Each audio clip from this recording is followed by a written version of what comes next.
To survive, the pioneers settling in and around this region had to be tough people, hardened, calloused, weathered, and tested.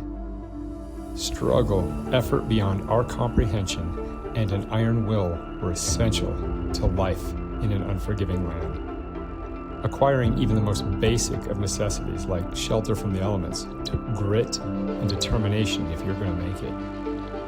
Shelter came in the form of timber homes or log cabins, and this was only once you were fairly well settled in a place.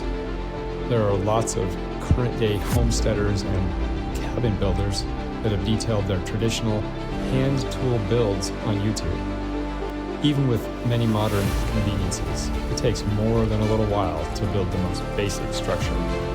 This is just a glimpse into what our ancestors might have endured. A primary focus for the hardened mountain men and women of the past was to use good timber for building. Well, what is good timber, you ask? In short, it's strong and durable wood.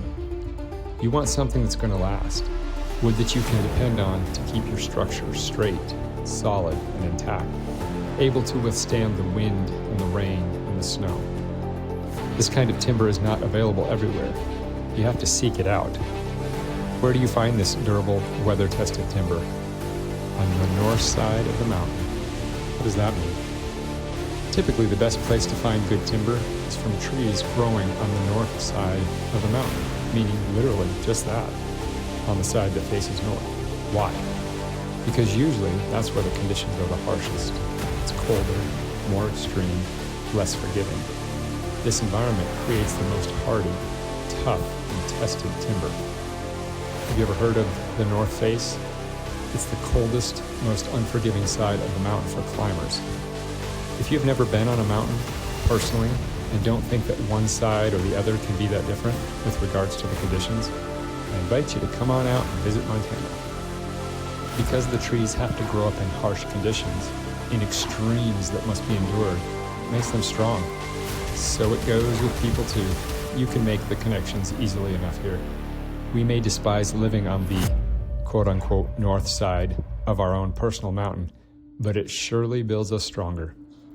I'm not a poem guy and would not normally share one, but this one is just too fitting for the topic to pass up. It's called Good Timber by Douglas Mallock. The tree that never had to fight for sun and sky and air and light, but stood out in the open plain and always got its share of rain. Never became a forest king, but lived and died a scrubby thing. The man who never had to toil to gain and farm his patch of soil, who never had to win his share of sun and sky and light and air, never became a manly man, but lived and died as he began. Good timber does not grow with ease. The stronger wind, the stronger trees. The further sky, the greater length. The more the storm, the more the strength. By sun and cold, by rain and snow, in trees and men, good timbers grow. Where thickest lies the forest growth, we find the patriarchs of both. And they hold counsel with the stars, whose broken branches show the scars of many winds and much of strife. This is the common law of life. In this poem, we see the need for struggle in life. Those who live through adversity and face the severe storms, yet come out the other side still standing, become good timber, good strong people.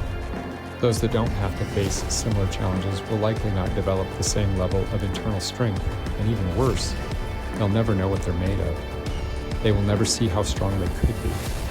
So if life has been particularly tough on you over the years, cherish that. It has made you who you are. It's made you strong.